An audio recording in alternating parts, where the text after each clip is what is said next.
So you might be trying to figure out how you can reactivate your Facebook account. Now, this is actually a very basic process. Now, you might be trying to get it, you might be confused with getting your account reactivated via in terms of getting it banned. That is not what this video is about. It's essentially if you deleted your account or if you temporarily deleted your account, how you can reactivate your account.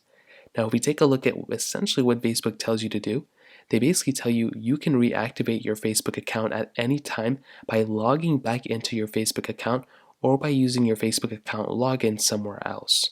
So they say remember that you'll need to have access to the email or mobile phone number to use yada yada yada. So essentially the easiest way to reactivate your Facebook account is by going back to facebook.com on the web browser, or you can download the Facebook application and literally just log into Facebook this way.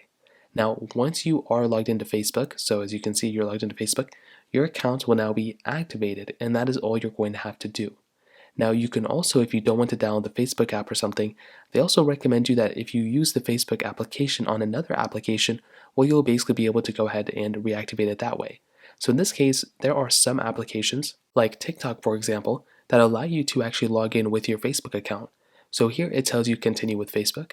Well, if you want, you can just go ahead and click continue with Facebook, and you can go ahead and sign in via your Facebook account on this specific page as well. And that is all you're going to have to do here too. So if you don't want to use the Facebook application, you can always go through this method and just literally just log in here, and that will also go ahead and pretty much activate your Facebook account too. So those are a few different ways to do it. If you have any other thoughts or questions, let me know in the comment section below. Hit the like button, that would mean so much, but definitely hit that subscribe button. More importantly than everything else, I love every single one of you guys. Hopefully I'll catch you guys in the next video.